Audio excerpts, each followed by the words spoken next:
Imagine if tomorrow we cured cancer and in 100 years there were still 1 million kids dying of cancer. It would be unthinkable. But that's the situation we find ourselves in with water.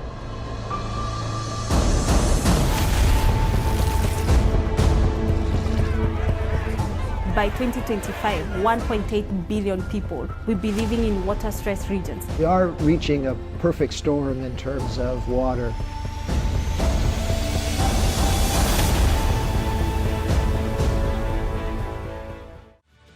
This can happen in our lifetime. This has to happen in our lifetime, or we are looking at a very different world for our children.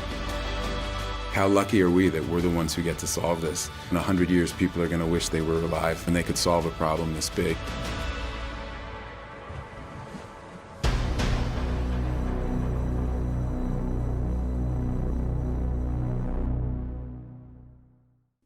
There he is. What's up, Paul?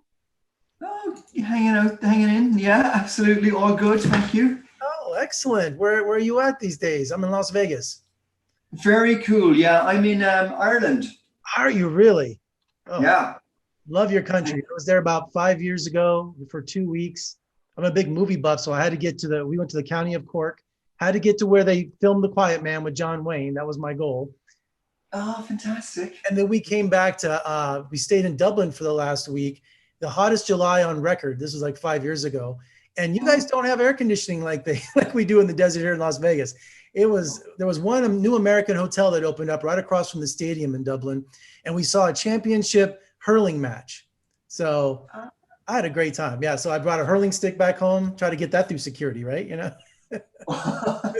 yeah, they're wondering what that was. Yeah. Yeah. That sounds fantastic. I had a great time. So I can't wait to go back. So, well, thank you for joining me today to talk about Brave Blue World. I'm a Las Vegas native and born and raised in the Mojave Desert. So we have been trained for decades to be water smart and, getting rid of our lawns, all kinds of conservation. And we have one of the leading programs in the country about conserving water. So your documentary really intrigued me because I'm a water fanatic, so don't bring water to my table at a restaurant if we don't ask for it.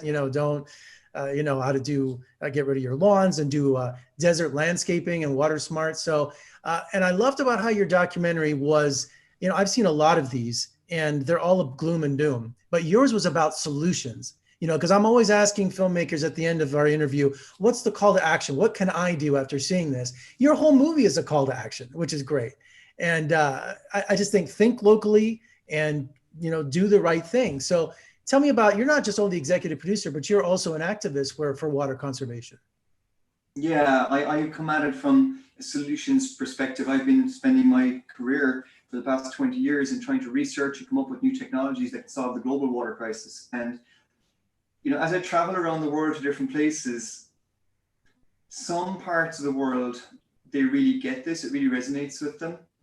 And your example you shared, I guess, growing up in the Mojave Desert, this was very real to you.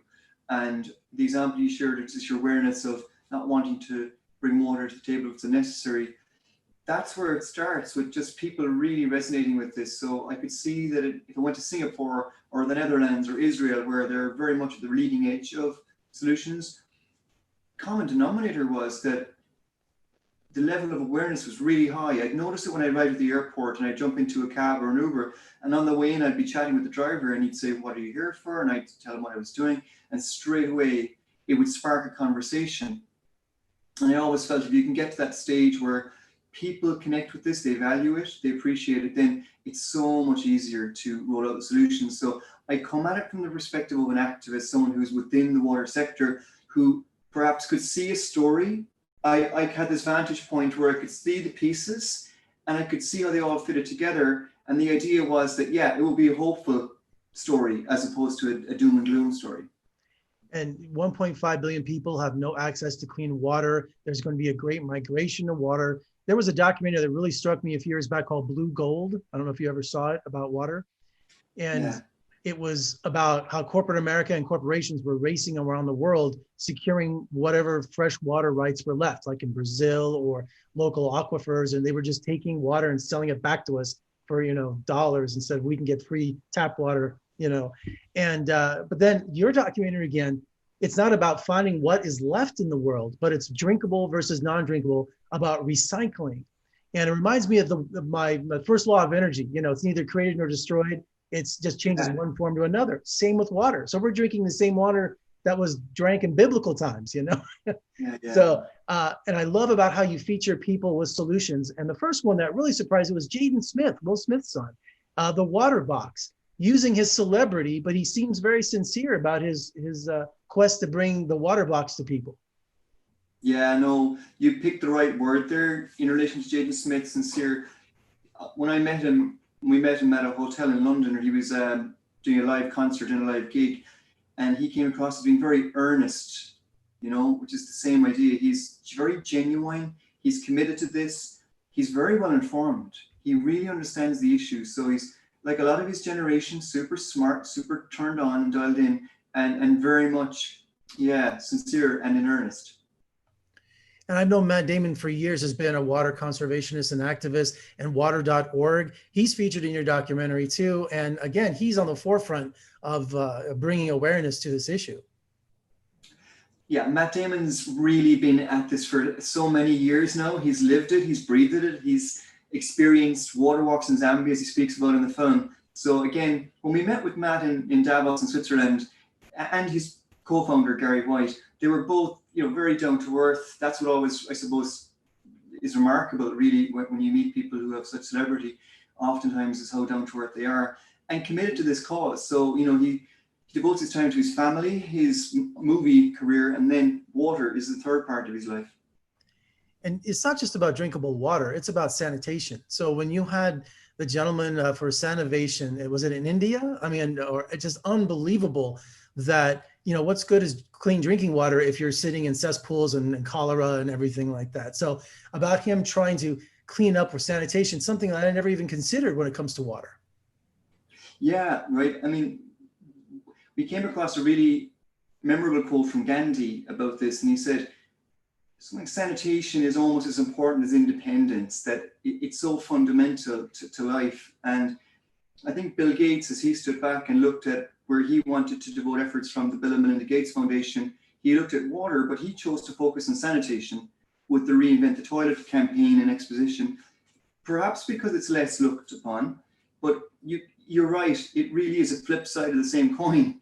And that's in our cities, right? Like we went to Chicago, you wouldn't be able to have beautiful, clean rivers and lakes these days if we hadn't sorted out that side of it. And as these economies grow and these cities expand in places like Kenya and India, it becomes really critical to solve that side of things. Yeah, it's not practical to take these third world countries that we're trying to clean and put in an infrastructure like we have here. It's just not feasible, you know, with pipes and sanitation plants. You got to start somewhere and just, you know, build on that. And I think that was just fascinating how little change like that can change people's lives.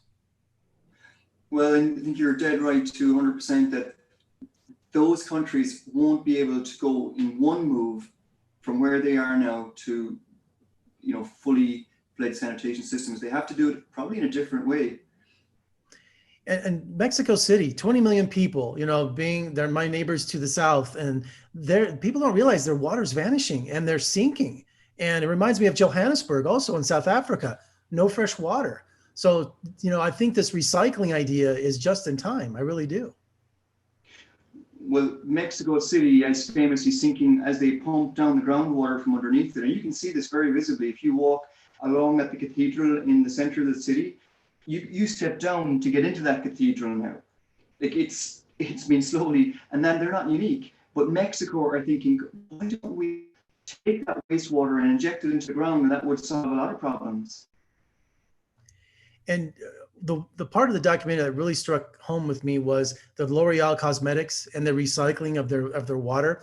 That happens here in Las Vegas. Most people don't realize, since we're in a drought, that all the major hotels, from the Wynn and the Bellagio, they recycle all of the water that happens in their hotels and on their properties. Plus, they use groundwater for golf courses and things like that. But they don't take from Lake Mead or the Colorado River, which is our only source of water, also for California. And it's depleting rapidly. You should see Hoover Dam. You can see where the the water line was for decades. It used to spill over when I was a kid, and now those days are gone. Yeah. So, but now the Las Vegas Strip casinos are at the forefront of recycling, which is also what is the Dutch is doing at home. So I can imagine recycling my own, excuse me, my own water.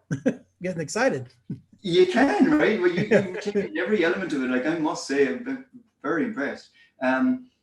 I was in Vegas years ago, and I remember the water cannons and the Bellagio and the beautiful features. You know, they're there, but yeah, like it is all reused and recycled water, and they've been very, very progressive in moving in that direction. And importantly, that they do that. But yeah, so just so people don't come here and say, oh, Vegas is wasting water. Absolutely not. It is the actual opposite.